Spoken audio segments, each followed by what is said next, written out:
and then people from 5 different universities, I think, from various policy departments, also normal people, real people. So we're quite a few folks from the Botanical Gardens, from CH, from Forest Research, Forestry Commission, and so on.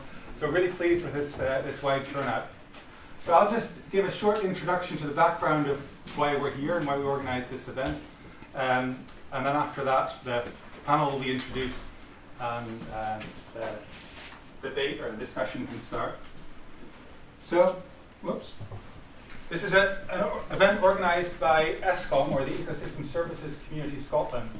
And we're a fairly young organisation, establishment of different people from science, policy and practice who realised that it was necessary to come together and have a more open discussion about ecosystem services, natural capital, to discuss what it is for us, what it means, especially also for the science, how we can research it and work together in a more aligned way in our different research projects. Lots of our projects want to make an impact, want to work with stakeholders, but we need to understand what policy and practice wants from the science, and for that we need a dialogue, and we need to have a forum for dialogue. So Escom is all about the encouragement of dialogue between science, policy and practice. We want to align our various research activities, but also we want to organise events for knowledge exchange. And so this is one of the events that we're organising. This year we're trying to have an event every month or every other month. We've had events on urban ecosystem services and green urban infrastructure. We're thinking about events about afforestation, events around the Intergovernmental Panel on Biodiversity and Ecosystem Services, which many people in Scotland contribute to, and to explain what that is. And we'll also have a conference again later in spring.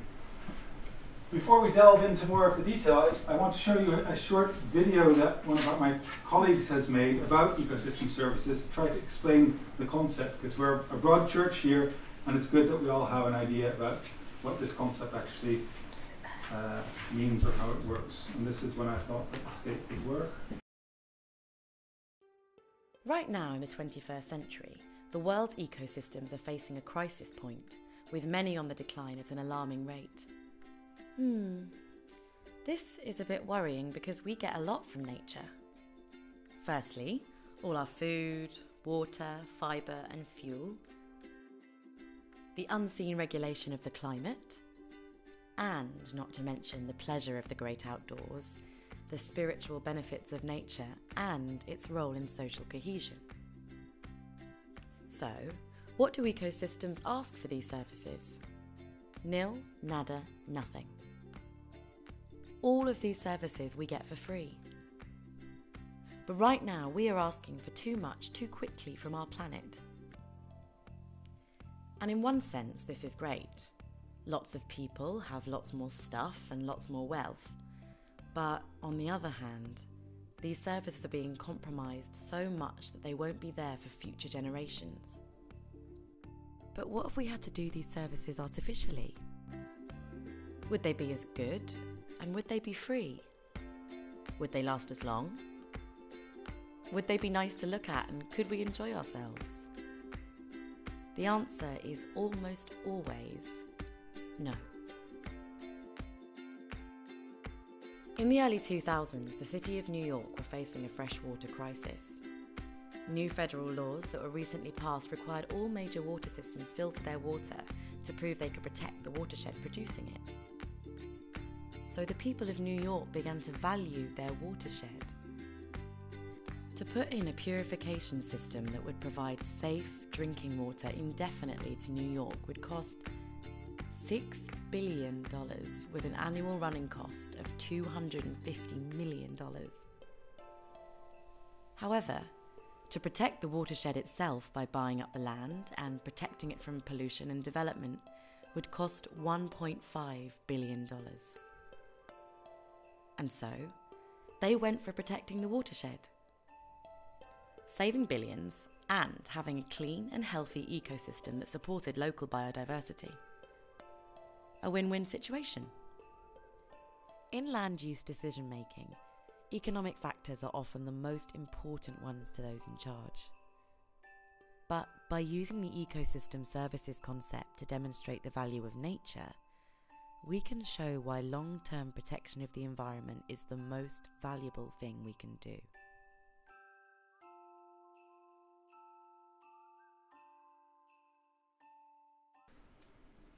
Ecosystem services is the services that nature provides. But natural capital then, how is that defined? Well, one of the sort of most generic definitions that's used a lot is that natural capital is the stock of natural assets that provide this flow of ecosystem services. So it is the nature of the ecosystem that provides these benefits to society. But what we mustn't forget is that actually it's also an economic metaphor for the limited stocks of natural resources found on Earth. And it's very much this rephrasing of sustainability thinking or ecosystem thinking in this economic terminology and using this economic metaphor. And that thinking is something that has struck a chord in the last 10, 15 years since the Millennium Assessment was published, really. And it's something that now is by many people seen as a very useful concept because it links the environment through the services that it provides to economic activity, to society.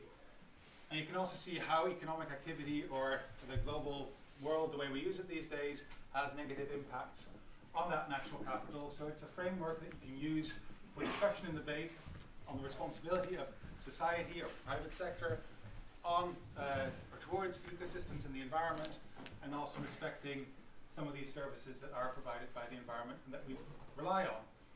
And so this concept has gained a lot of traction, and there are many people, many organizations, many researchers that are now focusing in some way on ecosystem services and natural capital. There's lots of research going on. The top left-hand corner are lots of research initiatives focusing on those concepts. The business world has taken it on, and there's quite a few private sector initiatives looking at natural capital or taking natural capital into account in the way they run their businesses. The public sector has jumped on it, so there are lots of government agencies, government targets focused on ecosystem services or natural capital, and also the NGO community is more and more jumping on board of it and seeing it as a useful concept that they can use to promote their messages and to reach their goals. So it is a very hot topic right now, and many people like it, but there's a big but.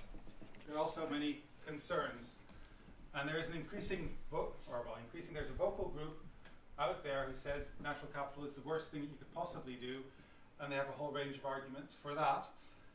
Some of the debate is nuanced, quite a bit of it is also very polarized. So one person who is very critical about natural capital is George Monbiot, but he raises some valuable points, so there's some good points for discussion. Is it appropriate to use this concept and to think about nature in this way? Can you really put a price on something that is priceless? Are there risks in using this economic or business framing of the environment? And are there other alternatives that are equally promising or maybe more promising than natural capital? And so when we were discussing ecosystem services and natural capital at one of our Escom events, some of these questions were raised, amongst others, by Bill, who just joined us, also by Jonathan. And Jonathan and I had a bit of a debate or conversation during the coffee break and after that event. We said, well, actually, it's good to have more of a space for this discussion about the concept from people from different sides of the debate, perhaps, from different backgrounds with different experiences. And let's make that a bit of a public discussion. And so here we are today.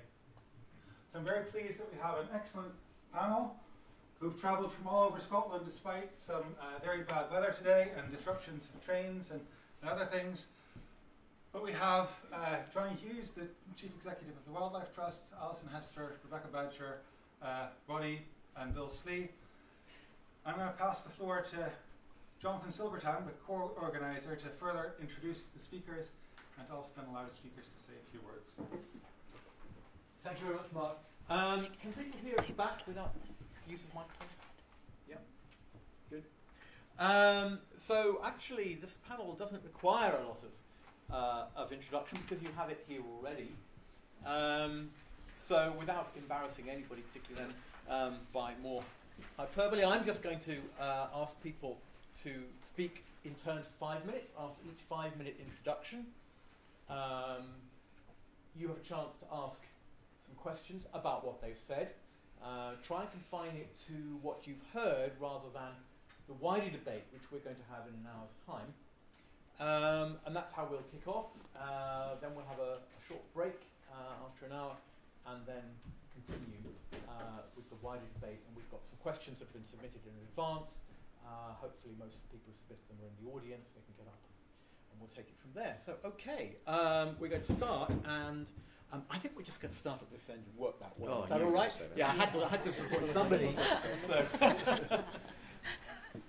okay, so Jonny, Hughes, tell us. Okay. Hello, everybody. Thanks for coming out in great numbers in this horrible weather. I just went for a coffee just before I came here, and I wrote down personal reflections in my little book, and I underlined it, and then I didn't really write anything else. So that's good preparation, isn't it? But I did actually have a think, and I thought, okay, how did I get to this point where I'm dabbling in economics and multinational corporates and running, well, helping organise something called the World Forum on Natural Capital, which is taking place in a couple of weeks' time in Edinburgh. You know, when I was a kid, 8, 9, 10 years old, I can't remember exactly when, I thought, when I grow up, I want to be a nature reserve warden somewhere in the north of Scotland. And by the age of 25, I was a nature reserve warden somewhere in the north of Scotland. And the thing that really turned me on was field ecology. I was particularly interested in ants, but since then I've become interested in plants and birds and mammals and all sorts of aspects of the natural world, and indeed vegetation communities, for those of you interested in such things. And I did that for a few years, and it was idyllic. It was fantastic. But I thought, I'm not really making enough of an impact here on the thing that I love, which is the natural world. So what can I do to have more of an impact on the thing that I love, a positive impact, I should say. And I got a job looking after a few more nature reserves. I eventually ended up working for the Woodland Trust down in England for a while. And that was quite good for a while. And at one point, I think I was managing around about 85 fantastic woodland sites, many ancient woodlands across Derbyshire, Lincolnshire, and Nottinghamshire. And it was great, but after a few years of that, I thought, I'm really not making the impact that I want. Things don't seem to be changing. Biodiversity still seems to be declining quite rapidly. What do we actually need to do here? We need to get to the decision makers. So I thought, maybe I need a job in policy or something. I'd heard about these policy wonks, and I thought, maybe, you know, if I'm one of them, maybe that can help. So I inveigled myself through the Woodland Trust into doing a bit of policy stuff. Initially, I was just doing it on a Friday, and they said you have to do your nature reserve stuff the rest of the week. But eventually I became a full-time kind of policy person, and I was seconded to the UK government to develop a policy on ancient woodland for England, and that was when I entered the kind of policy fray. And I did that for a few years, and I came back to the Scottish Wildlife Trust as head of policy, and it was an interesting life. And after a few years of policy, I thought things are still not changing, biodiversity is still not being reversed, so this policy game is not really working either. Even though I'm at it, and there's quite a few other people in other NGOs at it as well. And then the penny started to drop, actually, that the environment departments that I was lobbying at the time weren't actually making the decisions about the natural environment at all. It was the finance ministries, it was the big corporates that have tremendous influence over governments. It was the Treasury, HM Treasury, in the way they carve up their budgets. So it was economic decision making, actually, that was driving degradation of biodiversity in the natural environment. So I thought, we need to get to that. So that's kind of where I am on the journey at the moment. So that's how I came to this concept of natural capital in all its potentiality, but also its idiosyncrasies and potential pitfalls, I would also say, and I'm sure we'll explore some of those today. But I got to that point because I think as an environmental community, and I'm sure some of you are not from what you might consider to be an environmental community, but I speak to a lot of audiences which are absolutely on the same page. They're as passionate as I am about the natural world. It's not those audiences we need to be speaking to. It's the finance ministries, it's the chief financial officers of major global companies. We need not just a culture shift within the way we do business on this planet, but we also need tools, hard tools and mechanisms. And I would include in that things like natural capital valuations and an understanding of our impacts and dependencies on the natural world. And we need to equip those people that don't speak our language with those tools to make better decisions about the future of our natural world. So that's my personal journey. That's fascinating. Thank you very much. Some questions. Anything about ants or plants? I could do. What's field your college. favourite community plant? No, that wasn't serious. Although I would like to know. That's a good question. We know that each of you has a question because you had to submit one in order to. But we'd like something that's particular to what Jonny has said. In respect of the budget situation just now, which direction do you think? Oh, that's interesting. I had a meeting with John Swinney yesterday about the budget, actually, amongst with 7 other charity chief executives from different sectors, including health and children's charities and so on. I was, as usual, the only environment person. I think we're going to have a very tight budget, and that's clear. One of the points that I made actually was that there are tremendous amounts of money spent of public money spent without any kind of policy objective. I'm certainly thinking about agricultural subsidies here, which are actually leading to reverse outcomes in terms of loss and diminution of ecosystem services that we could be getting actually if we were using that money a bit more effectively. So, calling for new money in that meeting yesterday would just wouldn't have gone anywhere. But saying actually we can make better use of the existing monies that we have, and that we're actually pouring a lot of it down the drain, or else we're pouring it down the drain and it's polluting the water that is collected in the drain at the moment. So that's just not a good use of public money. So if we can get that over to our politicians, I think it would be a good start. And I actually think we need to fundamentally look at subsidies in Scotland and do a root and branch analysis of subsidies and try and understand which ones need to be reformed so they're actually buying good public goods rather than creating bad public bads. You know, you're talking about you've moved from job to job. What if you get to the point where natural capital doesn't work? What are you going to do then? Hopefully I'll be retired by then. I can go back to looking at ants and plants. It may well not work, and I've said in many forums that it is a tool, or what you might call a package of measures under loosely what might be called natural capital. We'll probably come to definitions later on. But if you think of natural capital, the definition of natural capital being the stock of natural ecosystems from which a range of ecosystem services are derived, the flows, if you like. If you think, okay, what mechanisms can we design around protection and valuation of those stocks? They're more tools in the toolkit, and they help us reach out to new audiences, particularly that kind of economic audience that I was talking about, which often are making critical decisions about the natural world.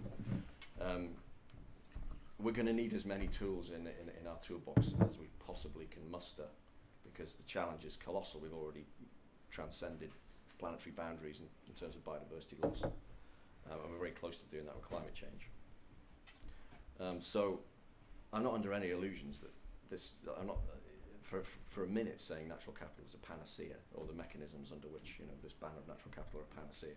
But I think there's some interesting and potentially pretty powerful tools at our disposal there, which it would be folly for us not to try, because we need something. We need it quick. We need new thinking because the old thinking hasn't worked. That's another question. Go ahead. I just have a question about the communication between scientists and the policymakers, because I think that these are quite extreme sorts of disciplines, and very often the policymakers don't have the scientific background, like for example in natural science or the nature conservation. So how would you, given your experience and that you went through all these different jobs, how would you say how it works, or can it be improved, or maybe in this way we can actually achieve better results in terms of the future policymaking and nature conservation? So yes. Yeah, it's a really good question, and I know that in recent years, certainly in the academic sector, that this concept of knowledge transfer and getting scientists to speak more directly with policymakers has come much more to the fore, and I'm not quite sure that we've really cracked it yet we've not really bridged the divide between academia and the policy community. The NGOs have a huge role to play here. In fact, that is kind of, as what I see as the role of the NGOs, is to translate sometimes some of the complex science and language which is used in academia into solutions, into policy solutions, and then campaign for those solutions to be adopted by government. And in that sense, they play a very, very important role in the democratic process. But there's all sorts of things actually that can be lost at the very, very end of that journey, because you've got policymakers in government that may not be communicating very well with their ministers who are making the final decisions, for example. So I think it's something we really need to continue to work on. It's good that budgets are being included in research bids now, which are specifically for knowledge transfer and doing exactly that job that you're talking about. But I still think we've got a way to go, and I honestly think the NGOs working more closely and collaboratively with universities, for example, and research institutions, is key to that. And there's a good example. I mean, Scottish Wildlife Trust works very closely with Mark's team, and that's a good thing. That's a good example of that. Well, thank you very much for that. I think you very clearly just shown us where you're coming from, and there'll be lots of people in the audience. Hi, Andy. Good that you're late. Walk of shame. You made sure of that. Right. Okay. I know it's alright. You can say. I'm going to ask Alison, Professor Alison Hester to speak next. She's safeguarding natural capital at James Hutton Institute. I'm glad somebody is. Well, we'll see. Yeah, so I think all of us will probably share this passion for the beautiful outdoors. We wouldn't be sitting here if we didn't, and probably all of you do as well. So we're all coming from that same love of the natural world out there. But I'm coming from very much a research perspective. I've done research all of my adult life.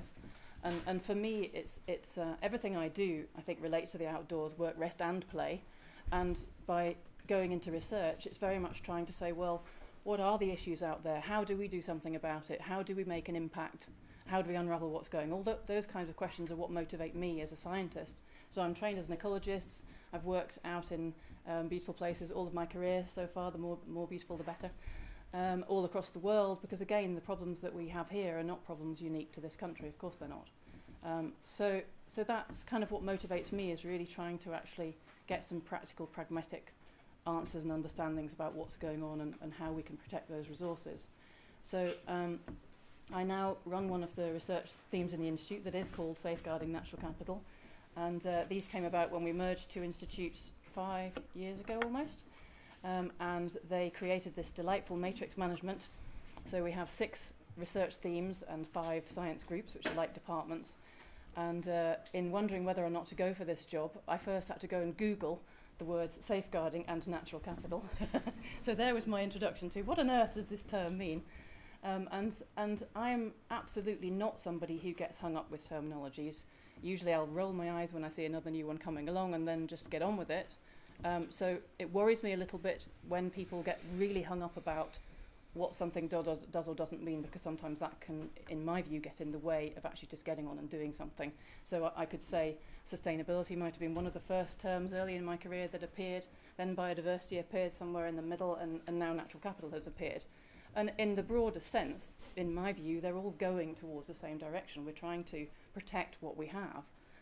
So that's very much where I'm coming from. So I think that the critical issue to me really is that we couldn't survive without our natural resources, natural capital, the air, the water, the biodiversity. There were some really nice definitions there.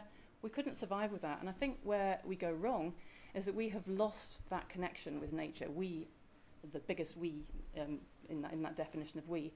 And I think where we need to go now is to try to reconnect the awareness of that utter dependence upon the natural resources around us.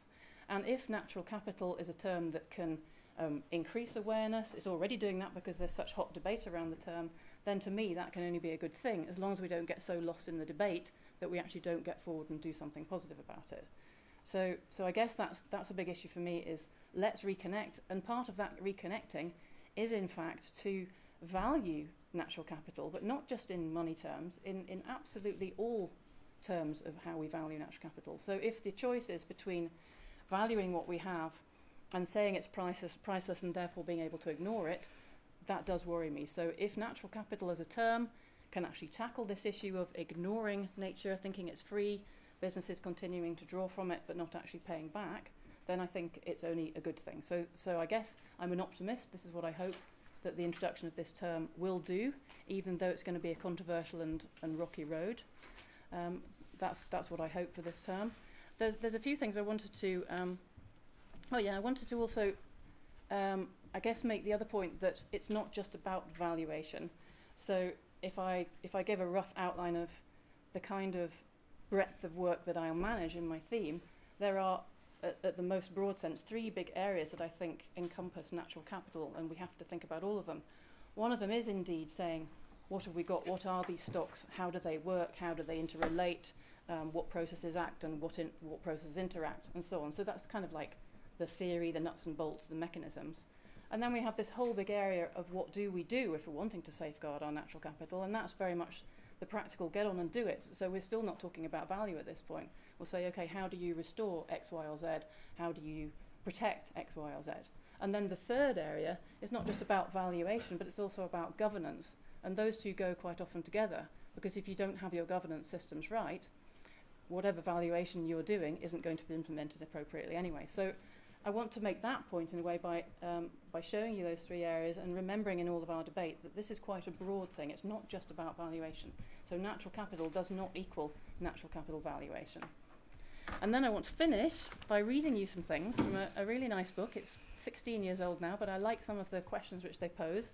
It's called Natural Capitalism, Creating the Next Industrial Revolution.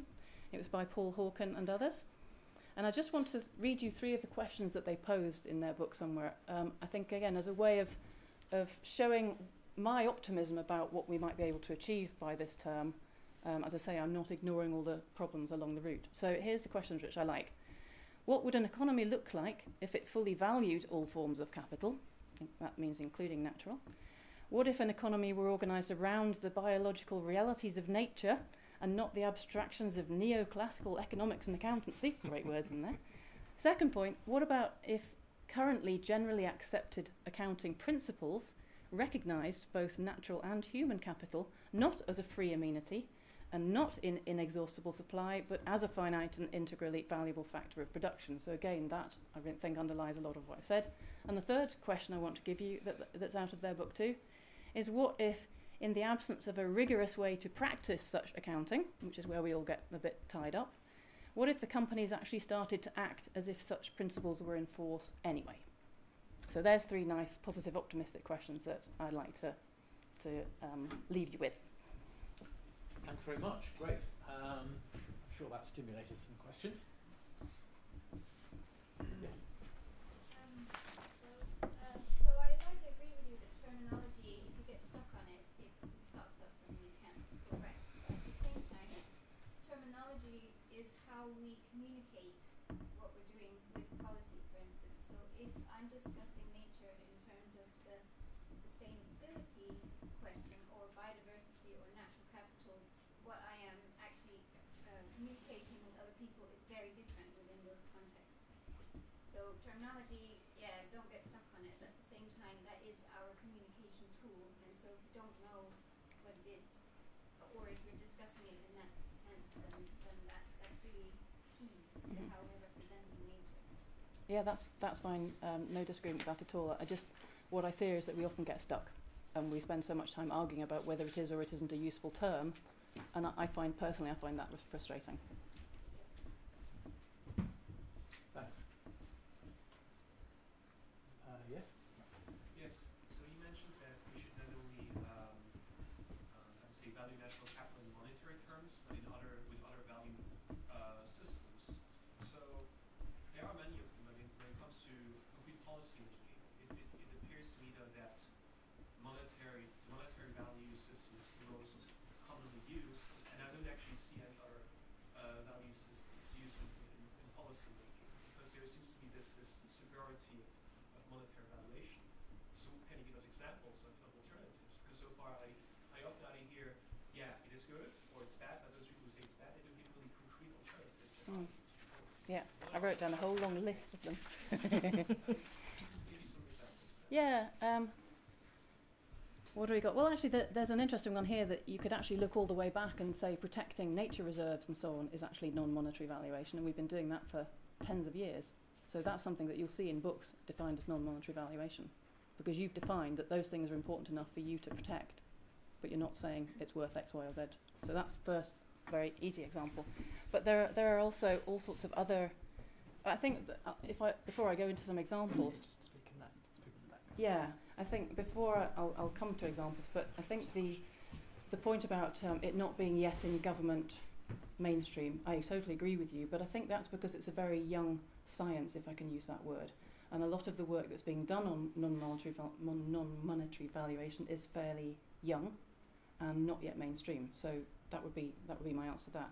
But there are obviously all sorts of quantitative and qualitative techniques, doing surveys, doing interviews, trying to actually understand how people value what's around them in terms of their sense of well-being, their health. There are also indices of actual health, looking at cortisol levels and so on, and you can agree or disagree with them.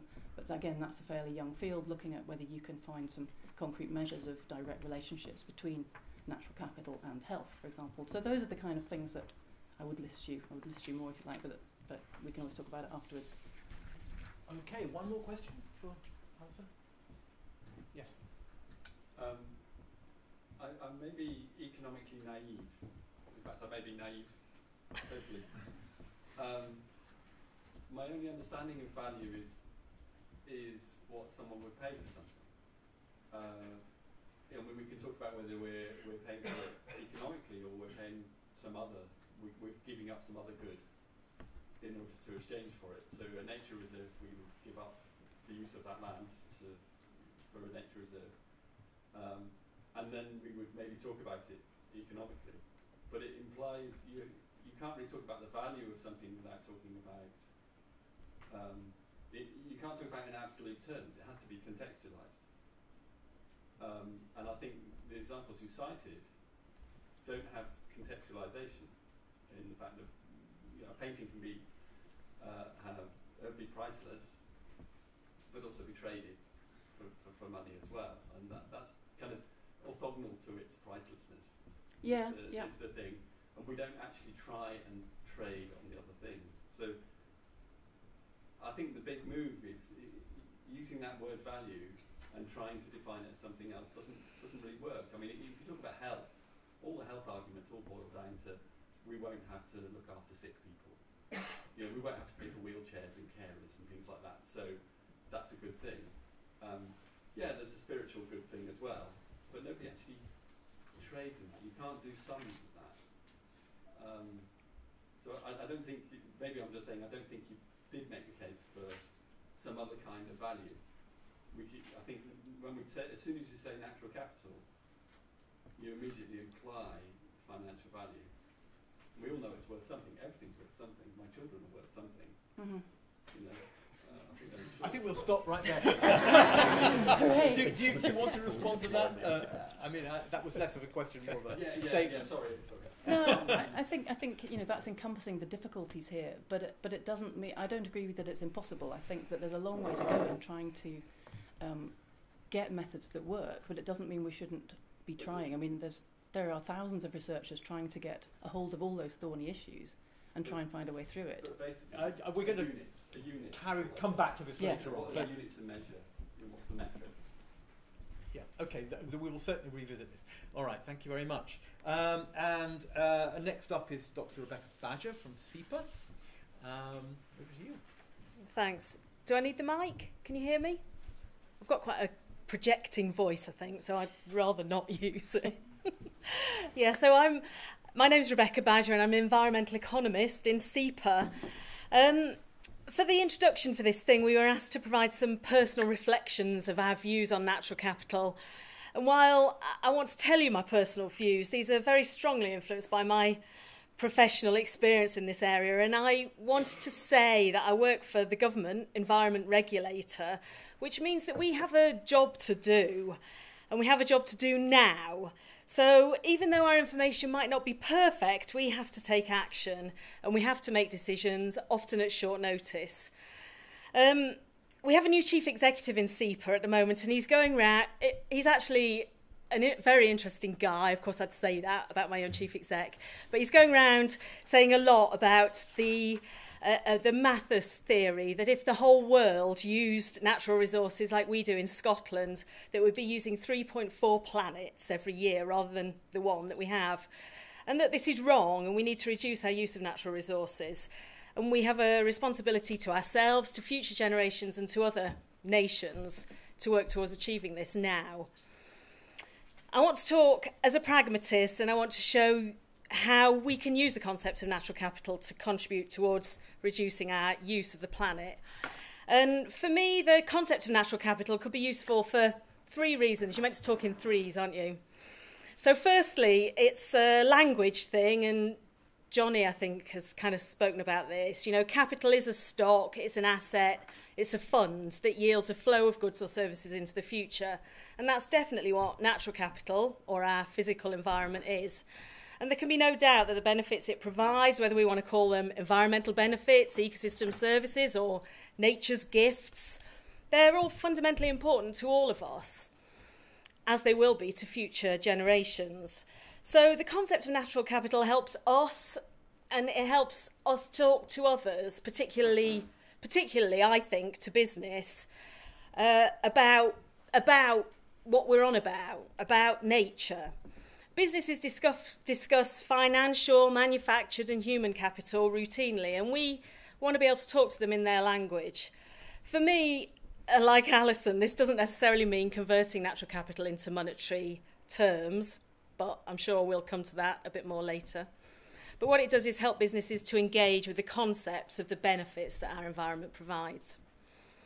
Secondly, if we start to think about our natural environment as being a stock of capital from which a flow of benefits is derived, then thinking like this helps those who impact on it to realise that natural capital needs to be maintained in the same way as manufactured, financial and human capital needs to be maintained if the flow of benefits is to continue.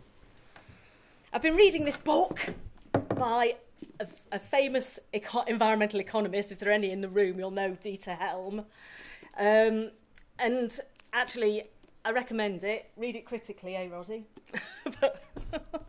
but I have been reading this book, and Dieter Helm talks about renewable and non-renewable natural capital, and he advocates that we shouldn't be allowing any declines in our aggregate stocks of natural capital. And I like this idea. It's slightly simplistic, but if we've got to maintain our natural capital to continue to obtain the benefits it provides into the future, it's quite a straightforward way of thinking about it. It also draws attention to the way in recent times we've made use of non-renewable natural capital by simply plundering it without any regard for the long term. It's as if we've been living off the family silver with no regard for our children's, the consequences for our future generations. Thirdly, I think that the concept of natural capital has potential to help us raise more money for environmental protection and enhancement. If we describe better and more consistently and more comprehensively the benefits that nature, natural capital provides, then we've got potential to encourage those with money and influence to start to pay for it and for maintaining it. Potential sources of funding that I think natural capital concept could help us draw upon include public funding. So many of the benefits that natural capital provides are benefits to the overall population: clean water, clean air, opportunities to recreate. They can't be marketed conventionally. And so they need to be paid for by the public purse. And if we talk about the benefits that the environment provides, then that can engage the public sector much more strongly in understanding what the benefits we need to focus on are. I totally agree with Jonny's point about the perverse subsidies on the common agricultural policy, though, and the need to have a bit of a rethink. We can also use the concept to help us raise money through taxation, charges and income. So if people behave in a way that damages natural capital and the flows of benefits it provides, then they need to pay for that. If we make people pay for using natural capital, then we can reduce its usage and raise funds to invest in both fixing the damage that they've caused and potentially further enhancing natural capital stocks. Finally, I think that the concept of natural capital could help us raise money from private sources, private sector sources, businesses, etc. I'm not going to kid myself, and I don't think any of us should in this room. Businesses want to make money, and that's what their primary driver is. But what we need to do is to work with business to understand how their use of natural capital impacts on their balance sheet. We need to talk their language, we need to talk to their finance managers, we need to understand what their major costs and sources of income are, and we need to think with them about how they can reduce costs and increase opportunities to raise income through reducing their use of natural capital. There are loads of opportunities here, potentially, reducing waste, reducing the use of inputs, new marketing, and so on. So that's what I wanted to say by way of introduction. I'm sure there'll be a few questions and more discussion as the evening progresses. Thank you very much. So, opportunity for a question there. So you and I think the other panelists have all focused on the idea of win-win for business, but what about when it's not a win-win and you come down hard on business to stop them damaging the environment, like, for example, fossil fuel industries? How does that fit into this? Well, there's certainly not the fossil fuel issue, but there's certainly no debate about whether businesses need to comply with environmental regulation. I work for an environmental regulator, and we're not talking about letting them get away with it. We're talking about getting businesses to compliance and beyond. In relation to fossil fuel usage, I mean, there are business opportunities. There are win-wins. If businesses reduce their fossil fuel usage, they will save money. So there are win-wins there. Dieter Helm, in his book, talks about properly taxing non-renewable usage and accumulating the money raised into a sovereign wealth fund. That seems like a really pretty sensible idea to me. And then the use of that sovereign wealth fund for renewable investment and so on. I'm not going to kid myself that it's all going to be win-wins. There will be people who have to pay. People have to pay. We all have to pay for the natural environment, and businesses will have to pay as well. But we need to help businesses to engage and talk about win-wins if we can. So are current regulations strong enough? That's what unfair question to you. I can't. Yeah. Oh. Sometimes, maybe, perhaps more. Roddy says, obviously not. You're back there. Can you stand up so we can hear you? SEPA says. Finding money from businesses aspect of things, and also in terms of the value that it offers aside from monetary value.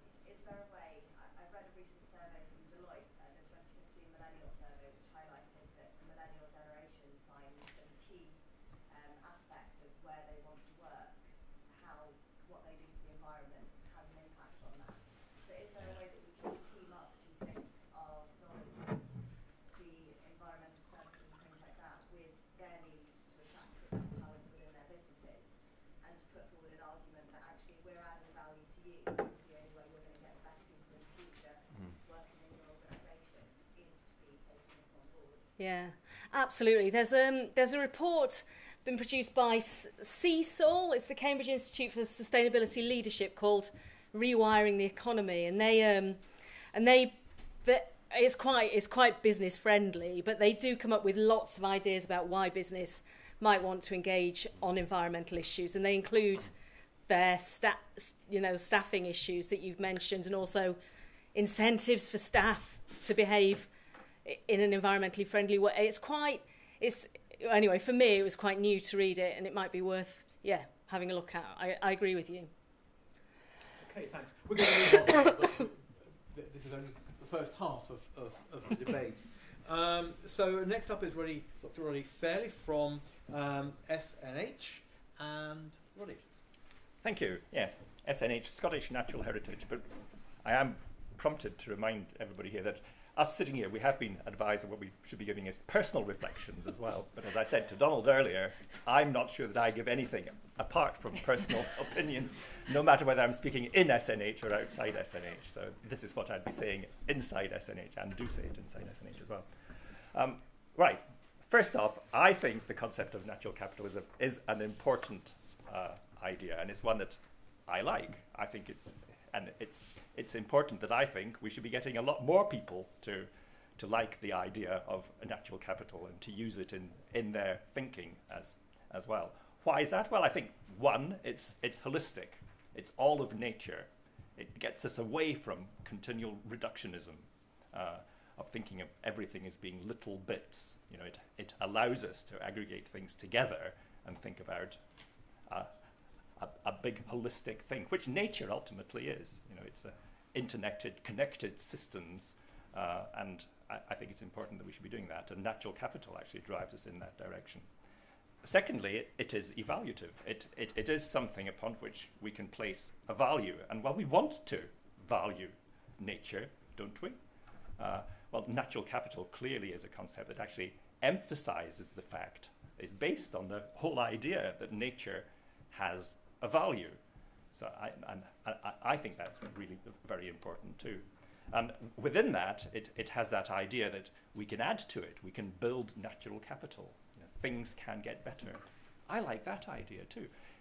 Equally, though, of course, it has deeply within the idea that we can lose it. You know, we can squander it. It can decrease, and I think that's quite an important concept as well. You know, that nature out there, the natural capital, it can be squandered and lost.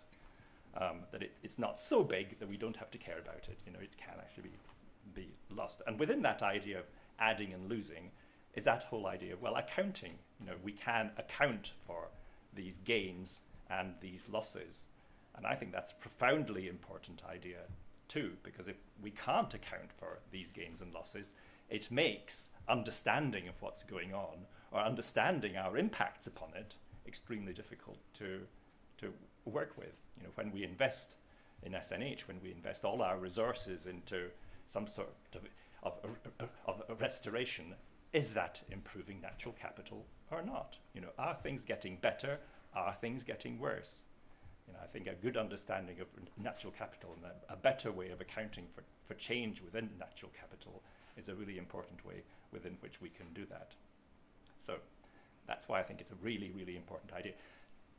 There are significant risks, though, and I'll just rattle through some of them as well.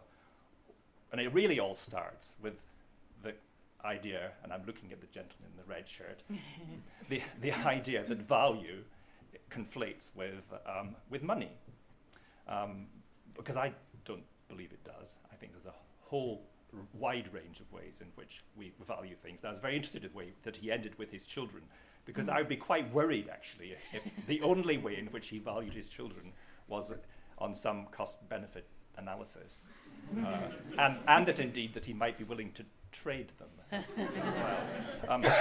But that's just an illustration of why I don't accept that money is the only way of expressing value. There are other ways of expressing value as well. And the risk about putting everything into a monetary measure is that money fundamentally is an instrument of exchange. It implies that we can indeed exchange whatever is being valued on a monetary measure. That's what money was invented for, to allow that exchange. You know, it is all linked to the idea of markets as well, because it's markets that ultimately expose that sort of financial value.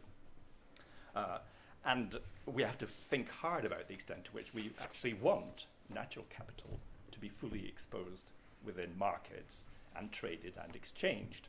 I think there are profound reasons as to why we actually don't want natural capital to be exposed in that way. Then there is the whole idea that actually it begins to undermine that holistic view that I was saying at the outset, you know, because it tends to lead towards a reductionism. Again, it takes it into bits, ultimately the bits that you can actually trade. And that's what we've seen with aspects of natural capital that are traded. You know, if you think about timber, or you think about food, or you think about fiber, you know, these are bits, or they exploit bits of natural services, of nature's services, their benefits that we provide. The costs are exposed in the market, and it leads to changes in the environment. And on the whole, these are changes that we don't find wholly acceptable at times. You know, that is where some of the degradation of natural capital has come from. And lastly, I think it does therefore give an excessive focus upon particular ecosystem services or particular benefits, and they are the ones that are most readily and easily seen, within the markets at the moment. And when we begin to try and account for all of nature within that sort of mantra, I think we'll find that there is overmuch of a focus upon those parts that can indeed be easily measured or exposed to market forces. So, I'll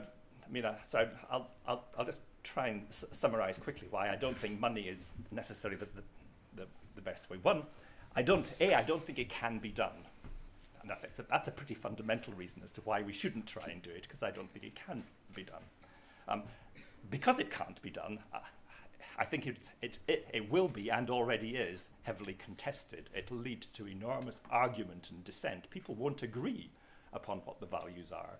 Some people will say it's too little. Others, for their own personal reasons or corporate reasons, will argue that they're too large.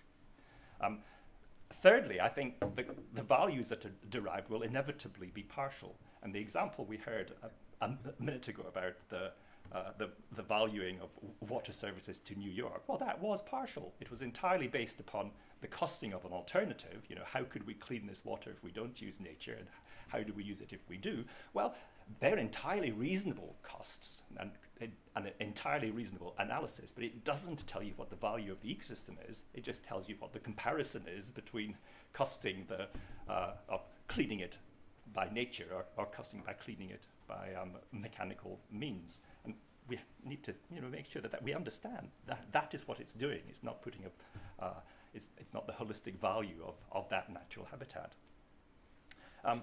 Then it also leads into what, if you look it up, is commonly described as the McNamara fallacy, and it's worth Googling that because it sets it out quite clearly, that those things that are easily measured are indeed the things that will get measured and added in. The things that are less easily to measured get measured. People will say, oh, well, it's all a bit difficult. So they'll either guess, and which is dangerous, or they'll say, well, let's just pretend that bit doesn't really have a value, which, of course, under the McNamara fallacy is described as being suicidal. But it does tend to lead to that sort of way of thinking. But within wider economic theory, I think there are other deeper flaws too. There are aspects of our natural environment which are absolutely essential. Without them, we cannot survive. Now, how do you value that? Well, it has kind of infinite value, particularly when you think of this generation and all subsequent generations. Well, economic theory and the equations that are used within that, they can't accept infinite measures. You can't do anything with an infinite measure. You want to discount it down to something. Well, you can't discount an infinite measure. So, that's another reason why I think it can't really be done. Then there's the whole problem with it being of trying to put a value on something which is really part of the commons. It's a benefit to all, and inevitably, therefore, as population increases, you think, well, therefore, the benefit's getting bigger and bigger. More and more and more people are benefiting from that, and there's kind of a flaw in some of that sort of thinking as well. And then, lastly, I think quite often in monetizing things, there's a tendency for people to think of it as a linear scale. 1 unit is worth this, therefore 100 units is worth 100 times that, 1,000 is 1,000 times that. But of course, the dynamic systems of nature don't work that way. They're much more exposed to feedback loops and thresholds, some of which are a bit difficult to determine just where they are. Dieter Helm, he tries to address that, but I'm not sure he does it altogether convincingly. Roddy, I'm going to stop you there if I may. I don't know if you have found the job yet. You've nicely put both sides of an argument. Therefore, I'm going to pass on without more questions, because actually we're running a bit out of time. I hope you don't mind. There'll be time for questions later. So, finally, Professor Bill Slee, who's an emeritus fellow at the James Hutton Institute, will tell us. Okay, well, sorry to arrive a little late. Trains weren't on time. But I think we're here both to debate the usefulness of natural capital as an idea and to think quite hard about the use of monetary values in pursuit of protecting nature. I guess my first point is that I find myself somewhat perplexed and bemused by all the current attention. The first person to use the term natural capital was Fritz Schumacher, it's reputed, and that was in 1973. And David Pearce, one of the major thinkers in the development of environmental economics, used the term extensively from the 1980s. And he made a point that has been almost touched on by the other speakers, but to me is absolutely central. And that is to make a distinction between critical and non-critical natural capital. He's been dead for 10 years. So why has the policy community and the wider science community recently woken up to this idea of natural capital? Honestly, I'm not quite sure, but we may come to it in debate. First though, what I want to do is address what I think is an uncomfortable truth about how many ecologists value nature. We've heard from other speakers about their passion. And their passion almost certainly creates values for nature for them that are in excess of the values of the general public. That passion leads them to want to move mountains for particular species and devote large amounts of public or sometimes voluntarily raised money for particular species or habitats. But, to me anyway, passion, intensity of commitment, and on the other hand, objective science make rather uneasy bedfellows. Whether interested in birds, butterflies or botany, I would respectfully suggest that too many ecologists have a fundamentally elitist view of the world and, put simply, refuse to accept the views and values of ordinary people as equal to their own scientifically refined tastes. They're often scared of participatory or survey-based approaches that elicit values from the general public, especially when they're at variance with their own purportedly superior knowledge. And they often fail to realise that their values are also socially and culturally constructed. So what I'm suggesting is that the religiosity and the intensity of commitment may be the problem, not the solution. These same values can suffuse sometimes environmental institutions to the extent that species and habitat protection, for example, can obstruct positive environmental action in areas such as renewable energy. But back to values and nature. Of course, as others have said, economic values, especially narrowly constructed consumer values, are partial. Most sensible economists recognise this fact. We could, I think, much more usefully try and elicit citizen values, and the methods are there to actually do that now. But we do have to realise that governments and businesses and all sorts of public organisations face extraordinarily complex choices and trade-offs regarding nature. And I believe there is merit in pursuing non-market valuation. It ain't perfect, but it does offer supporting information to inform, but not, I believe, to make all sorts of decisions affecting nature and the environment. We do have a raft of methods. Many of these are approved by the Treasury. And those who condemn these methods as partial, I would argue, are often equally partial in their own world view, using that different meaning of the term. They want to impose their sometimes esoteric and eccentric choices for allocations of public money on us, where that money, taxed from us, has many alternative uses. Today, hospitals have more old people blocking beds than ever recorded before. Climate change targets are not being met. Do we preserve species or do we tackle climate change? Can we actually recognise that there are those complex choices that have to be addressed? So I think we should recognise that it's often personal biases and idiosyncratic values that drive ecologists' antagonism to economic evaluation. But we do have to be realistic about the choices that need to be made in a very complex and challenging and, in public money terms, resource-compromised world. So what I would argue is let's develop and build on a more dialogical approach to nature valuation.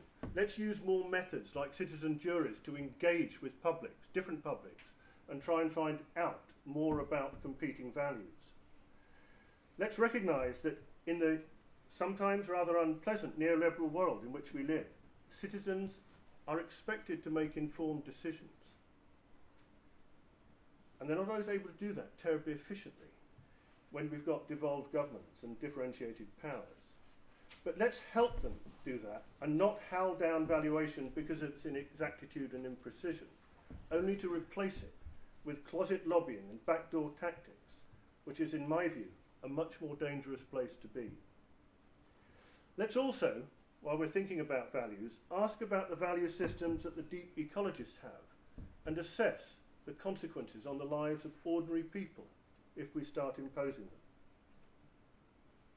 And also, and most importantly, let's identify that critical natural capital and focus our efforts with valuation right there. And it may not be a damselfly discovered in a pond in Strathspey that somebody thinks should stop a housing development or a supermarket. It may not be a gentian just under the summit of Benloyers. It may not even be a capercaillie where we've spent millions of pounds of public money and delivered a lot of science, but very little gain in the species. So, let's not let the obduracy, the religiosity and the passion of many natural scientists be allowed to impose values on a wider public that the wider public cannot, often with quite good reason, embrace. I do agree with the other speakers that far too much public money is locked up in economically nonsensical causes. The institutional architecture isn't right. Agricultural policy delivers many, many challenges to the natural environment. But it isn't the economic methods that are the problem. It's the institutional architecture. And quite often, if we create this kind of binary split between ecological and nature values on one hand and the rest of choices that society has to make on the other, we create an even bigger problem for nature. Well, gosh, thank you very much, Bill. That's a very original contribution. And we're now going to move straight on. I think, are we going to have a 5-minute break?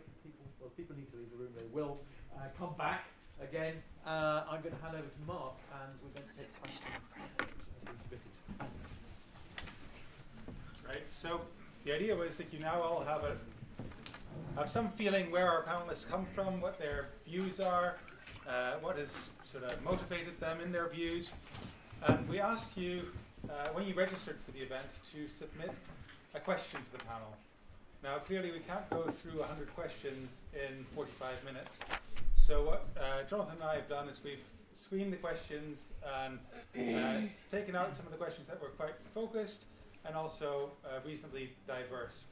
And I've contacted the people who we shortlisted by email beforehand to check whether they were willing to stand up and ask their question to the panel. So the first person I'd like to please stand up and ask the question is Scott Herrett, who's a researcher at the University for the Highlands and Islands. Yeah, so hello. Yeah, so I finished at University of the Highlands and Islands. Previous to that, I just finished my Masters in Ecosystem Services here at Edinburgh.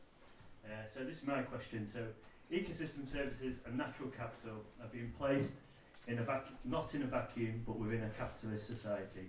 So what safeguards are being made to ensure the monetary valuation of nature isn't simply used as a means for commodification? So who of our panelists would like to start responding to that question? Jonny? Yeah, great question, and I think a very important question. Probably of all of them, actually, it's the one that kind of gets to the heart of some of the more contentious debates around this subject, and I think it's a very important question. I think, in response, I'd say one of the reasons why we decided to do the World Forum on Natural Capital, we have, as I said, we've got the second one coming up, is actually to take that debate out into wider society and bring in businesses, bring in the NGOs, bring in governments, bring in the academic community, to have that discussion and thrash out some of those potential pitfalls of going too far down the commoditization route or the marketization of what you might call kind of units of natural capital. We need to be having those debates, and we need to be shaping this so it's an agenda for good and not for ill. And one of the key things actually we can do, so in answer to your question, what are the safeguards being put in place? I'd say an open and frank conversation in forums like this and in forums like the World Forum on Natural Capital. So we need to socialise this idea, and we need to make sure that, as I say, it's a force for good, not for ill. I would also say that in response to some of the work that we've been doing over the last few years, we've started, I say we, it's with my hat on with the IUCN, which is the International Union for the Conservation of Nature, and the Scottish Wildlife Trust. We've started to put together a charter, an ethical charter, for the ethical application of natural capital mechanisms. This is at a very early stage, and we're kind of taking it out into in concentric rings, if you like, and eventually it will go to a global audience for consultation. We're hoping actually the process, which may take some considerable time, will almost be as important as the eventual outcome, because it's the conversations that will take part in putting that charter together, which will be really important, and it will consider some of the things that we're discussing here tonight. So, you know, we don't fall into those potential traps which could be waiting for us, and we need everybody to be part of this debate, not just the kind of usual suspects within the academic community or the NGOs. It needs to be, as Bill said, you know, it needs to be. Is it Bill? Yes, it is Bill. We haven't met before. You know, we need to socialise this idea, basically. Thank you. Speaking as an environmental economist, this kind of assumption that assigning a hypothetical monetary value to the environment will automatically lead to commodification kind of worries me, because there are an awful lot of reasons why the environment isn't traded in. And the bits of the environment that are easily valued, you know, agriculture, drinking water, blah, blah, hydroelectricity generation, they're already commodified and we already trade in those. But there are loads of reasons for the markets to fail, and that's because they're public goods, because it's not possible to exclude people from using them. And, you know, I could go through all the reasons for market failure. And just assigning hypothetical monetary values to the environment doesn't overcome all those barriers that are institutional and political and relate to property rights relating to the environment as well. So I think that really it's a little bit of a naive assumption to think that assigning monetary values will automatically lead to widespread commodification. It might lead to us thinking about value systems in relation to a few of the benefits from nature, but certainly not in a widespread way. Bill? Yeah, I would pretty much agree with what Rebecca's just said, that yes, we live in broadly capitalist societies and there are neoliberal tendencies in those societies, but they're still regulated market economies, and Rebecca works for one of those regulatory organisations that all the time is having to make choices. And just because you're making choices doesn't mean to say you're putting a price on everything or commoditizing or commodifying everything. So I just think we need to ask ourselves what other kinds of ordering systems might deliver better prospects for nature. And if you look at the success of socialist economies in Eastern Europe, where I've just come back from, in the past, before independence in dealing with the environment, it wasn't always terribly successful. If you look at the market economy since, it hasn't been very successful. Does that lead us to some kind of Kropotkin-style anarchism, which might be a little kinder to the environment, but I suspect is unlikely to be realised? Roddy? Well, actually, answering this question comes back to my really first point as to, you know, why I like the concept of natural capital, even although you think, well, a lot of what you said didn't seem to imply that. But really, it is this requirement for us to begin to think really hard about the natural capital, not the flows that come from it, because it's very easy to begin to spend more than you're earning, or spend more than the capital you have is actually generating, and then that's what human society has been doing. The fact that we're that comparison of how many planet Earths we need if everybody is going to enjoy the benefits we have. That's what that is really illustrating. That we are already going, a lot of us, beyond what the Earth can actually do. So we have to focus, I think, on natural capital and not have overemphasis upon the flows or the benefits. Because if we can get good measures of the capital, I think that is a way of safeguarding us against the potential of actually overexploiting the flows, without an understanding of the value of the capital, or that I think is where a lot of our problems begin and indeed end. Now, it's quite often said that what we need to do is to find ways of embedding nature much more securely within our economic systems. I think that is probably a very, very dangerous and rather silly statement. Roddy, it needs to be. Stop you there, well, I need to just say. Okay, well, you need to come back to me with the next question. I will, because I was going to ask Jessica. Are you in the audience, Jessica? Can you ask your question, please? Feels a bit redundant because it's kind of exactly what we're talking about. I wondered if there are dangers in using the same system that has led to the destruction or the threats to biological diversity to try and solve the problem. So we need to think carefully about that. Okay, well, I'll continue. Well, with the first, I've got two statements to make there. One is that what I was about to make, that it isn't about embedding nature into our economic system. What we need to work hard at it's the opposite. It's embedding our economic system in our good understanding of natural systems. The natural system is the whole. Our economic system is a small part that needs to be inserted within that. And it's really important that we conceive of it that way. And that would be one complaint that I have about this book as well, because Dieter, I forgive him, but he does say that what he's trying to do is embed it the wrong way round, and I think that is a mistake. But the other point I would like to make is that trying to account for natural capital is not what has got us into the problem.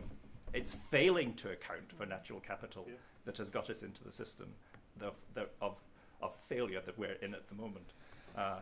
So I don't see it as using what we've been doing to try and get out of it. I see it as being fundamentally different, really.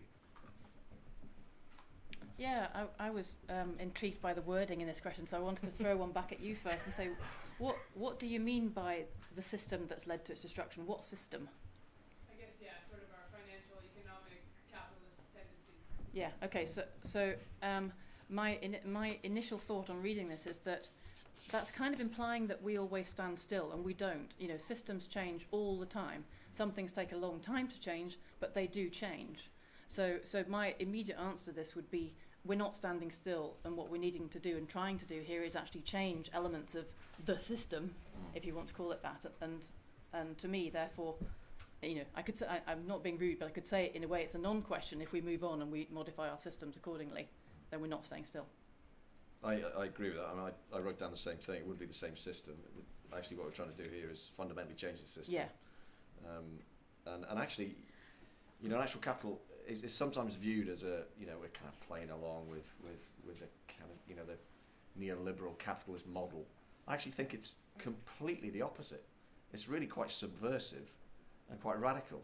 What it's trying to do is actually turn the whole thing on its head, as Roddy has already said. And I think, if there's one thing that you go away with tonight, think about that. Think about this. Think about this as actually quite a subversive agenda, but don't tell anybody out there, because we're trying to do this by a certain degree of stealth in certain circles. Well, you've blown that. I think there's a bit of a problem, not so much with the capitalist system, as I implied in the answer to the last question, but in the short-termism of political cycles of decision making, and I do see a real difficulty there, because actually, the government that votes for well-being instead of wealth, the government that votes for the environment instead of consumption tomorrow, is one that ain't likely to get voted back in.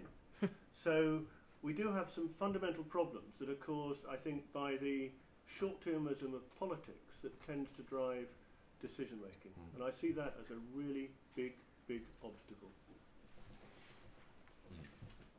Okay, then I'd like to move on to a different question by Sally Eaton from the Botanical Gardens.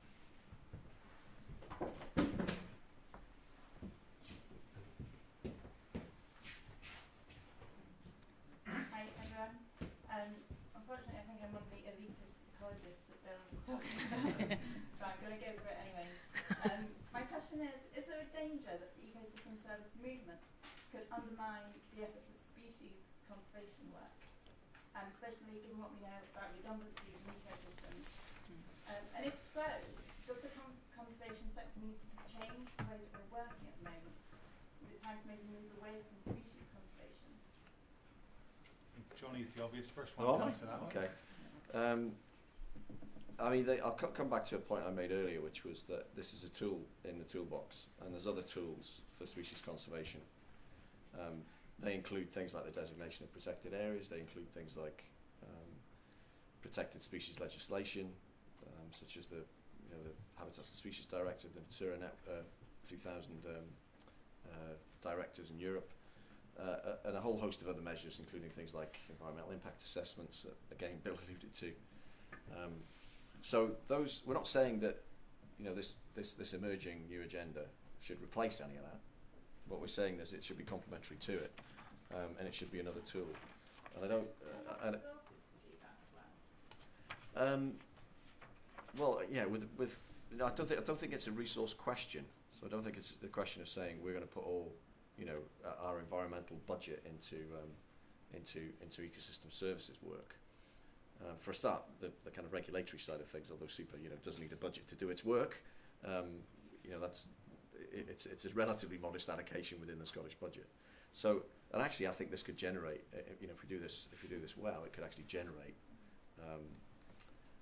the finances we need and mobilise the finances we need to do some of the more some of the bigger challenges in terms of ecosystem restoration, not just in this country, but in parts of the world where that critical natural capital has actually already been lost and is having huge consequences for both public health, but also the wealth being lost from ecosystems in certain parts of the world is it's a crime. You see what's going on in Indonesia at the moment with the destruction of the peat swamp forest. You can see that China, by its own estimations, the degradation of natural capital and the externalities created from things like air pollution, soil degradation and water pollution is 12% of GDP. Whatever you might think about GDP as a measure. So this is already happening. This is a crisis unfolding in front of our eyes that we need to fix. And actually, if we do it, as I say, if we do it properly, it'll mobilise resources and actually put those resources in the places that they need to be put to create value. We're destroying value at the moment all over the world. We need to turn that around and start creating value. And that is not to say that we should abandon any of the and actually I would probably challenge some of Bill's claims that this is a few ecologists with their own kind of very weird view of the world, and that in Scotland alone there's 500,000 people that are members of environmental organisations. I'm one of them. What's that? I'm one of them. Well, there you go. So there's huge fondness out there for the natural world. And many people's entry point into complex subjects that we're talking about now is the species. It's the species entry point. That's what captivates them about the natural world, and we shouldn't make light of that. And that I know it can be a very. Bill, do you want to react directly to Jonny? Just very quickly, I think all species we have to think about the nature of the species, and aficionados of particular species worry me. If it's a keystone species, then yes, I think we should be making sure it's supported. If it's an iconic species and we can wrap in public support, then yes, let's go for it. If it's an environmentally important species or habitat, say reducing flooding through natural afforestation in the uplands, let's go for it. But let's actually recognise that we still have the challenge of making choices between species in a complex and resource-challenged world. Can I just respond to that? Because I kind of agree with you, and the reason why the Scottish Wildlife Trust put together what we called at the time an indicator and keystone species framework, and our choices were exactly around whether they are indicators and keystones. We had one iconic species in there as well, which is the red squirrel, which put on for different reasons. But I agree with you in that sense, yeah. Sorry, I say we agree with each other. Alison, thanks, Sally, for the question. Yeah, well, these are great because they're feeding into what I want to say. If we're thinking about keystone species or we're thinking about critical natural capital and we're thinking about redundancies in systems, to me that really hits a really thorny issue. So, okay, we'll spend huge amounts of resources protecting critical natural capital or a keystone species, doesn't matter which. What if that disappears despite our best efforts? Then what is going to become the next keystone species that we haven't even thought about? What's going to become the next critical natural capital when we've just lost something? And as a scientist, I mean, I ponder that. I particularly pondered it over the last few weeks because there was a talk in Dundee about valuing natural capital, funnily enough, and somebody asked a question about all the attention that's being paid to pollinators at the moment, and there's a lot of focus on specific species. If those specific species disappear, are we doing enough to actually protect what are then going to be the next species that will perform that critical role? And it's a really, I'm not going to answer it because actually we don't have an answer. It's a really thorny question, but we do need to have that absolutely in our agenda when we're talking about critical natural capital and or keystone species. It's a dangerous line if we then ignore what might become critical next. Agreed. Actually, I would like to answer that by actually saying that actually I think we do need to refocus a little bit away from our over much attention on individual species. Okay. I think that has contributed actually to some of the failure of the conservation movement down the years. Why have we not succeeded? Because we've been too focused on a few individual species. And I think we do need to actually lift our eyes to thinking much more at the ecosystem level and try and generate some sort of understanding of what we mean by ecosystem health, and then trying to achieve that as part of our route, actually, not just to looking after 1 or 2 or 30 or 40 particular species, but species in general, because part of what I think we'd understand by ecosystem health would indeed be the diversity of niche that was out there, within that different species could then fill. I mean, that's why I actually agree with a lot about what Bill was saying earlier about his approach to tackling the conservation problems, and it doesn't, I don't think it requires monetization of everything, though. I think it does mean, though, beginning to think about, well, what do we understand by ecosystem health? Where is ecosystem health poor? How will we address and tackle that and lift the quality of that environment? So not only will it be better for all the species that are out there and help safeguard and secure them, but the extent to which it will continue to actually lead to all the ecosystem service benefits that we enjoy as well. So it's all really coming back to this core bit of, well, if we're keen on natural capital, how do we invest in it to safeguard what we have and increase it for future generations?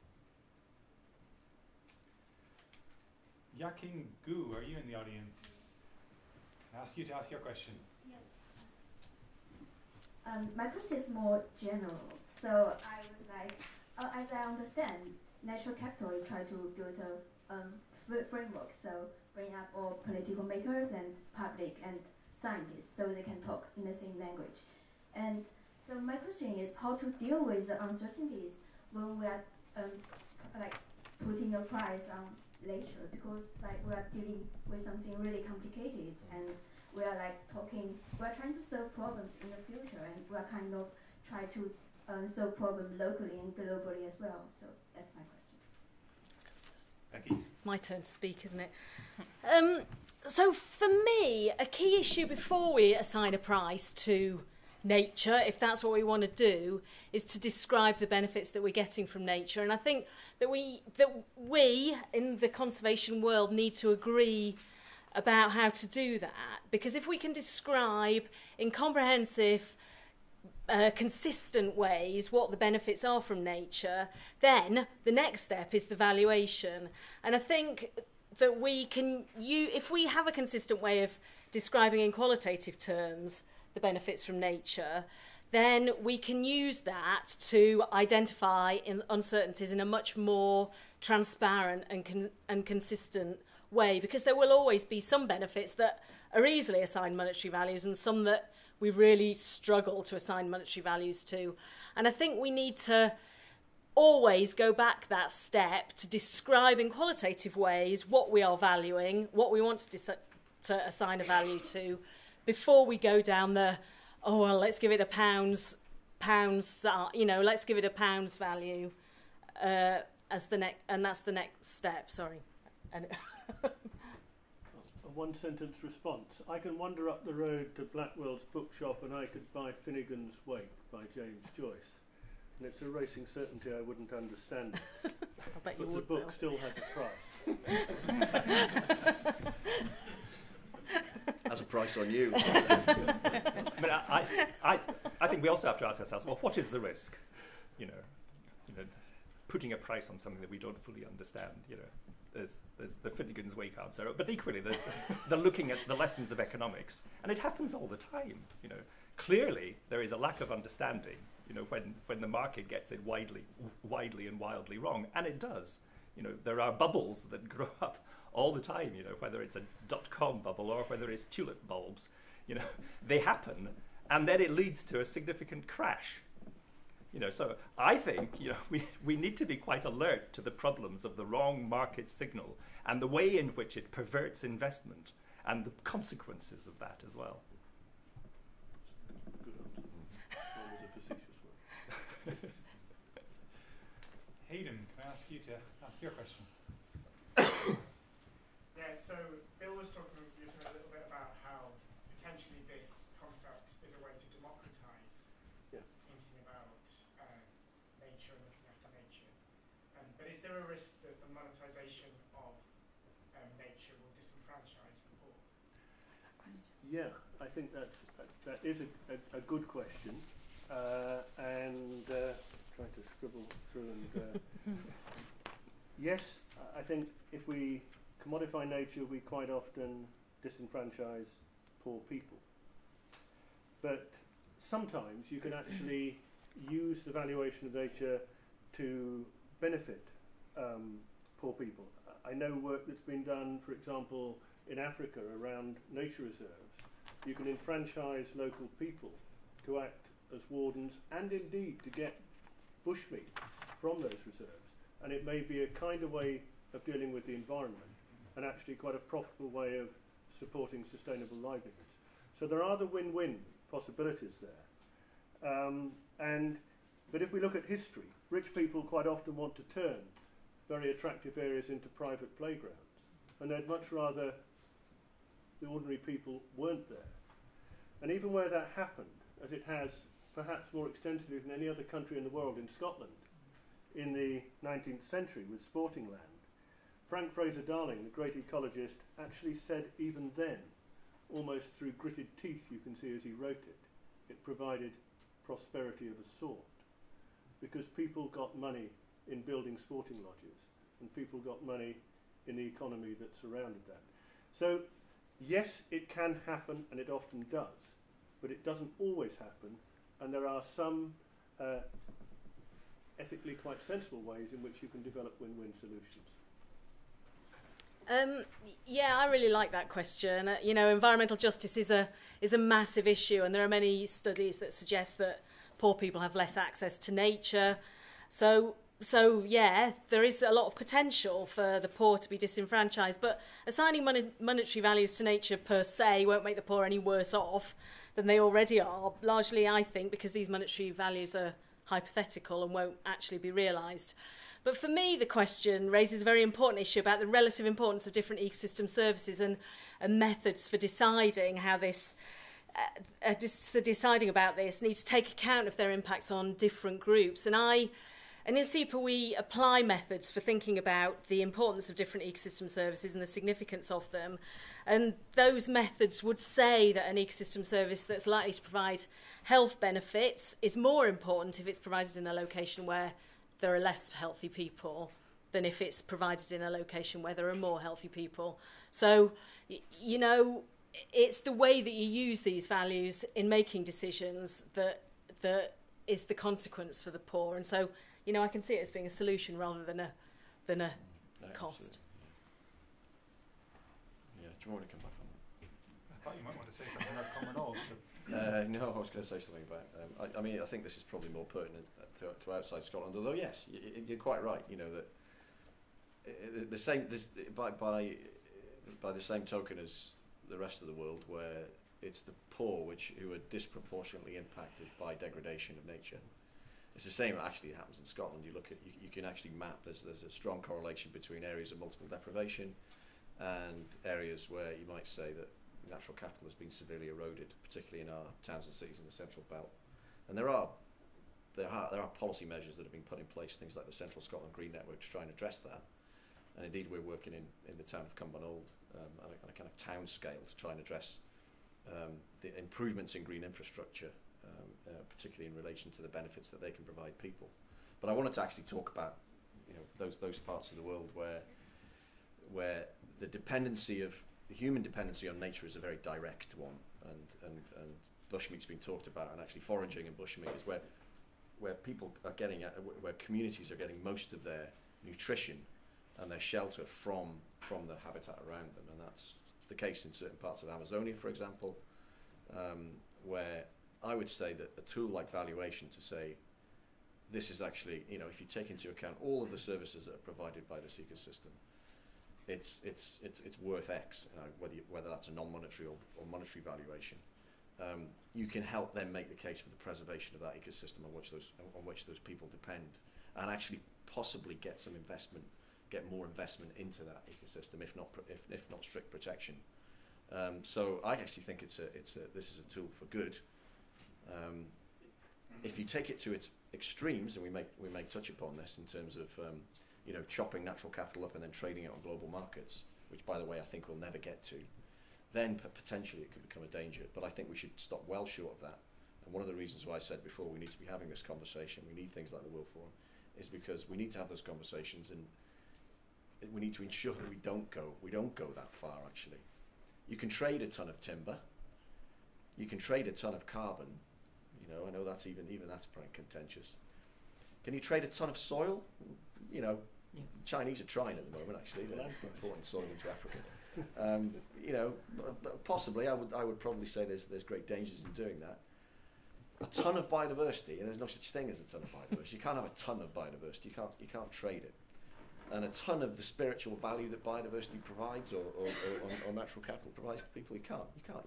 So there's certain things which you know are probably tradable, and they are already traded as commodities. But there's aspects of this concept of natural capital which are untradeable, I would say, and we can't go down that route. One, I think it's practically impossible, and I think secondly, it would be morally extremely questionable. Alfredo.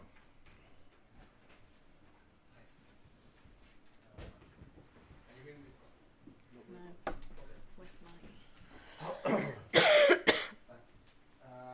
The question I forgot to write it down was if economics as a science is evolving fast enough to catch up with this issue. Or in other words, we need better environmental economists to win this debate.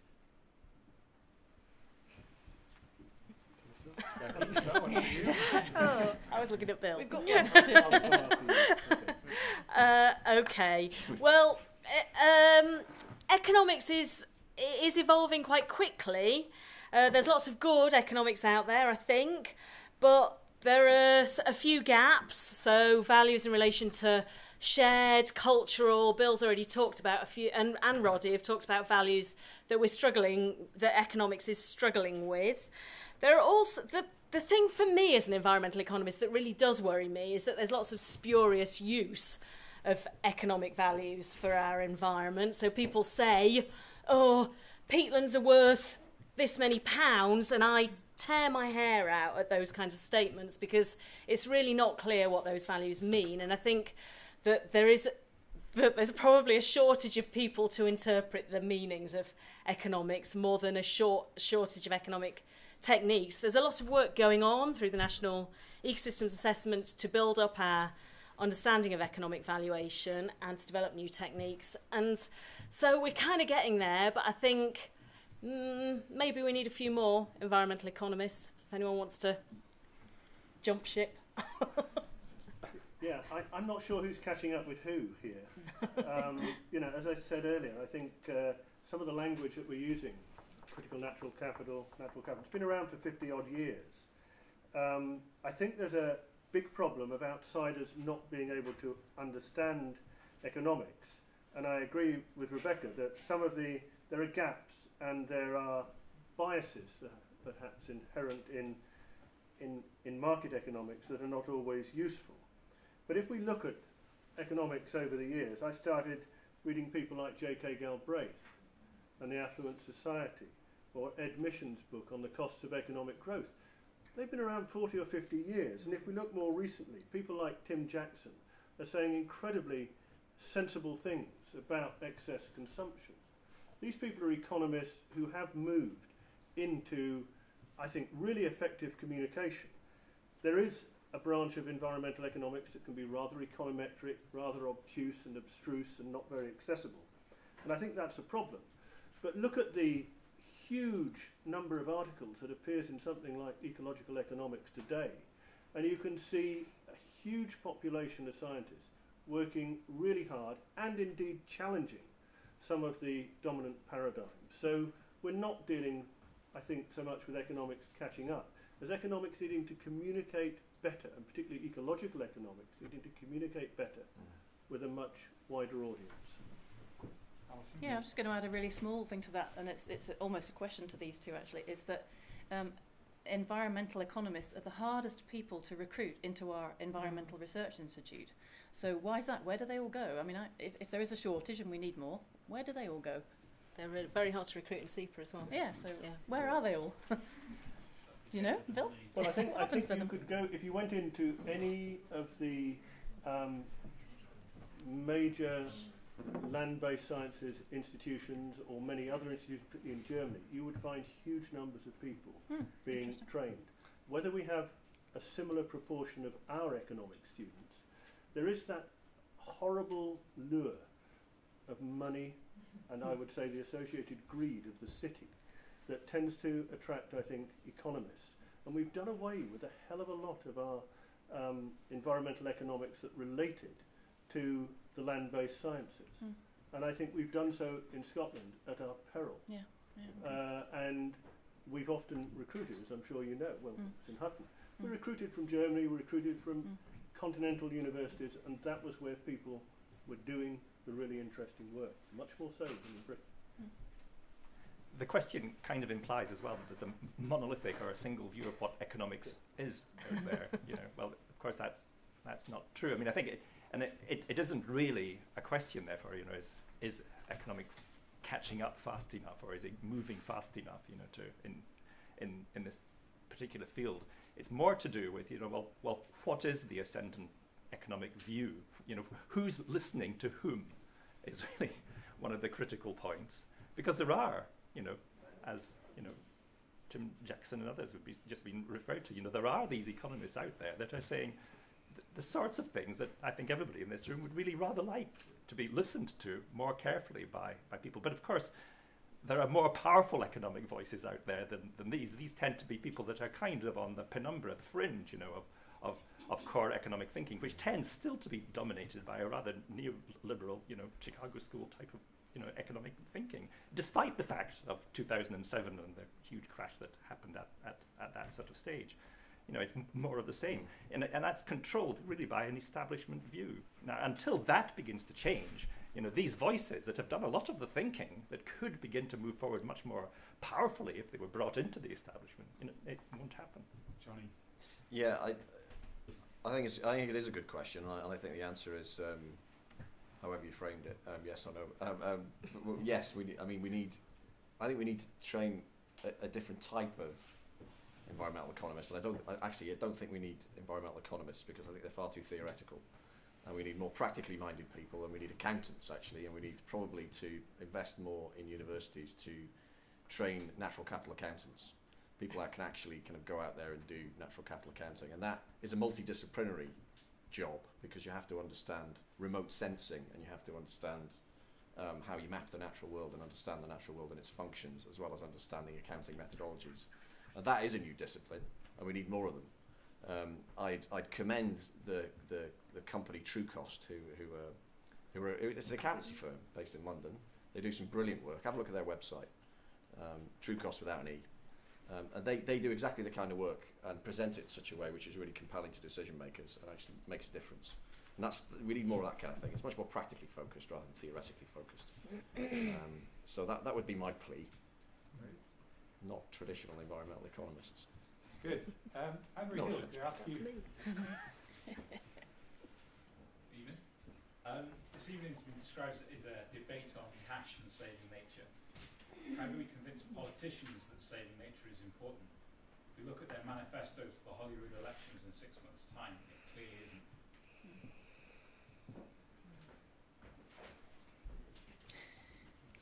Well, I think I've kind of answered my point on that, which is that short-termism prevails.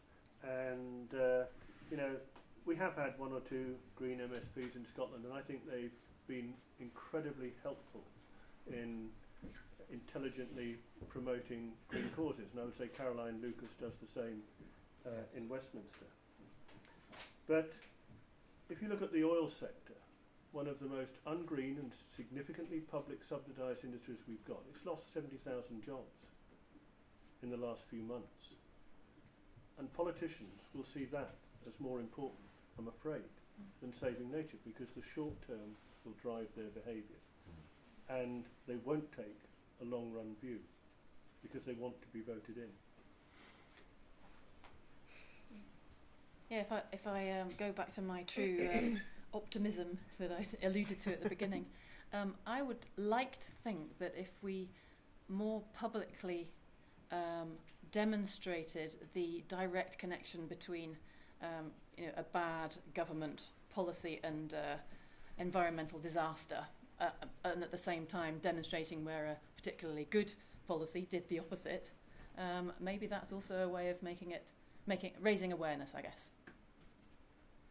Yeah, I mean, I think that question, thanks for it, Andy, is an absolute gift, actually, because that's exactly why most of us, anyway, are making the argument that we need to speak in natural capital language to a new political audience, beyond the ones who are passionately already converted to protection of the natural world for its intrinsic value. I'm minded of a conversation I had with my fellow councillor. There's a guy called Malik Amin Aslam Khan, used to be the Environment Minister of Pakistan. And when he came into when he came into his desk the first day, I don't think he found a note that said, you know, we spent all the money, but he didn't have a great deal of budget.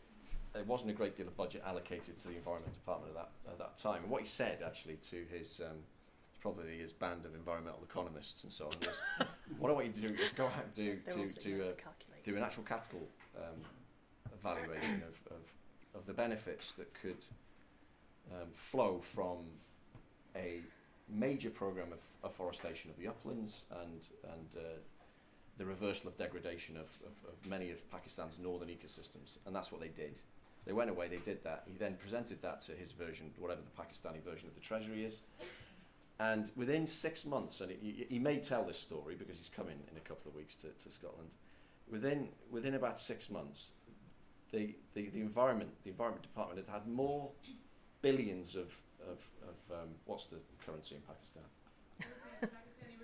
Rupees. Billions of Pakistani rupees transferred into their department than they could actually cope with. So they had to transfer some of the money out back into some of the engineering departments and so on and say, can you help us spend this? We've never had this much money in our lives, because he'd made the case. He'd made the case based on the natural capital, protection of natural capital stocks for ecosystem service flows, and begun to put some numbers on that, albeit imperfect. You know, these numbers are all going to be imperfect, but my God, it made the case. Yeah, that's the kind of stories I mean. And it had a phenomenal effect in mobilising resources, and they have indeed been, and many of them have been spent, and they're still doing that in Pakistan now. So that's exactly why we're here. That's it. We need this new narrative to take to politicians. Before you arrived, Andy, I was saying I met with John Swinney yesterday, and the first thing I said to him was that if we invest long term in green infrastructure, and it is long term, in our towns and cities, in those areas of multiple deprivation that we've been talking about, you know, there's going to be water flood alleviation benefits, there's going to be water quality benefits, there's going to be air pollution benefits, there's going to be health and recreation benefits, obesity benefits, there's going to be education benefits, the whole list of different benefits that you get from quality, the provision of quality green infrastructure. That's the argument he wants to hear. He doesn't want to hear me say, don't you dare touch the great crested newts, which is what we were doing 10 years ago in the environment. Yeah. And it was, look where it got us, you know. And I'm not saying that great crested newts are not important. That's a different thing. So why does SMP want to scrap the air passenger duty then? Can I answer that question? Yeah. let me pass on to a government agency question. He's speaking personally. I think it's because politicians are no different, really, from the rest of us. And we live in a highly conflicted society. Yeah. You know, if we weren't like that, we would all be thinking about the true cost, to come back to that phrase again, of that cup of coffee that you had just before you came in here. And probably we wouldn't have it. You know, we'd all be leading rather different lives already if we actually pursued lives that tackled all these issues that we're talking about. But we don't. You know, we're all Augustinian, you know. St. Augustine, you know, he said, let me be celibate, but not yet. You know, we're all a bit, let us be sustainable, but not yet, because it's really, really difficult and really rather uncomfortable. And actually, the rest of the world isn't doing it. So how can we? And, you know, can I really give that? You know, so it's, and the politicians, I mean, a former environment minister said to me, and this is very many years ago, it's just a few years ago because we go through environment ministers quite rapidly. You know, he said to me, and that'll give you a clue, he said to me, what we really want, Roddy, is you and the NGOs, you know, to do a lot more to help raise these issues amongst the public, so as we, the government, can then take these things a little bit further. Until that happens, you know, we can't. You think, well, is that leadership? That's followership, surely. But no, he's just being honest. You know, that's the nature of it. You know, they do want to be voted in, and it's precisely the point that Bill was making as well. You know, it's highly conflicted. Of course, they want a good environment. Of course, they don't want to see the demise of the great crested newt or anything else. We've got species leaders, you know, within the Parliament. You know, MPs they've elected to be within the Parliament. You know. Champions for particular species, and they speak up for them in Parliament too. And it's a wide range, you know, it's everything from sphagnum mosses through to red squirrels. But of course, you know, ultimately the policies that get adopted are the ones that they think that we, the electorate, want to see them pursue. Okay, so we're reaching the time where everyone's thinking, what's next? So Jonathan, can I just ask you to ask the final question? Excellent debate, thank you. What would we be talking about if we did abandon the concept of natural capital ecosystem services? So what would we have spent the last 2 hours discussing, and the next few weeks discussing, if we do abandon it? I would say I'm slightly worried that natural capital tends to conflate with nature, when actually we should really be talking about environmental capital. And I think some of the grand challenges that confront society, the biggest of them all, according to Nick Stern, is climate change. If we look forward, we need some kind of method to understand what those consequences are and what we need to do. And what worries me slightly is that the solution is about having a much stronger bioeconomy, where far more of the materials that we have, although we ought to consume less, will come from wood or land. And I don't just mean food and fibre, I mean biochemicals and all sorts of other fibres that we should have on our back as shirts. If you look at all that, it will put more stress on nature, but it might help solve what I think is a bigger environmental problem. So I worry slightly that natural capital is conflated with nature, when natural capital needs to stay with us. We need to think about the critical natural capital, the absolutely essential services it provides and on which humankind depends. And we need to think more about circular economy, and I see a movement taking place in that direction as well. That's healthy. And we need to think more and more about how we can substitute renewable for non-renewable resources. And in that lies a continued challenge to nature, but one that will necessarily mean, I think, that we lose some nature in producing the materials that society demands in the future. Alison, what will your Yeah, team be I'm called? going to be true to form now, and I'm going to say, regardless of what we called it, we'd still be debating all of these issues and all the kind of things Bill's talking about. It doesn't matter what you call it; those are the critical issues, and we'd still be debating them. There you go. I'll be true to form. I'd say oddly enough, we've never really had a term which sums up the basic building blocks of life on which we all depend. I don't know why this has not been the case. You know, the word biodiversity came along from Edward Wilson in probably before, but you know, it reached prominence in the 1980s. But it didn't actually cover those other critical elements of the earth on which we depend.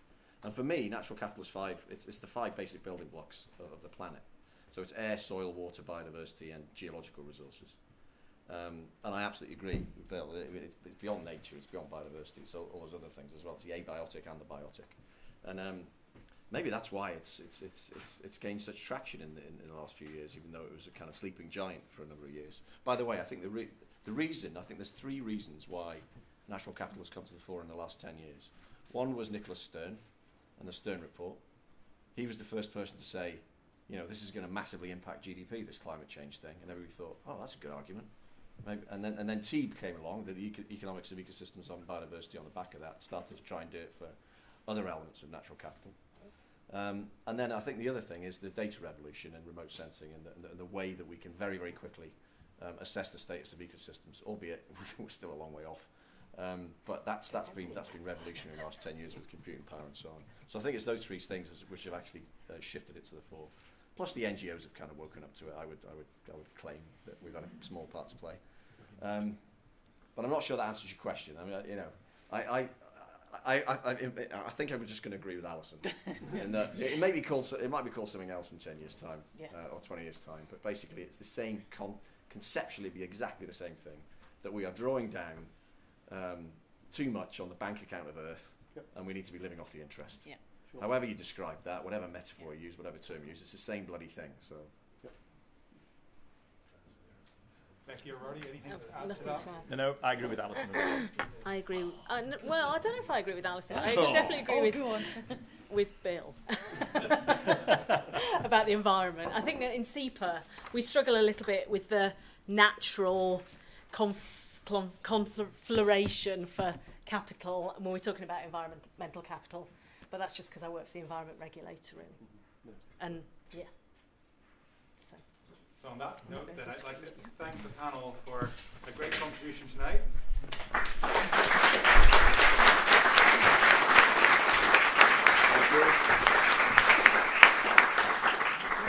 I'd like to thank the audience. Thank you all. Yeah. Thank you all for coming out. It's been 2 intensive hours with lots of heavy thought and thought for the future. We have some wine outside. The panel is very approachable. If you want to ask more direct questions, please approach them. Different, diverse valuations, market dominated valuations. It's all going on it there. Oh, is it? Yeah.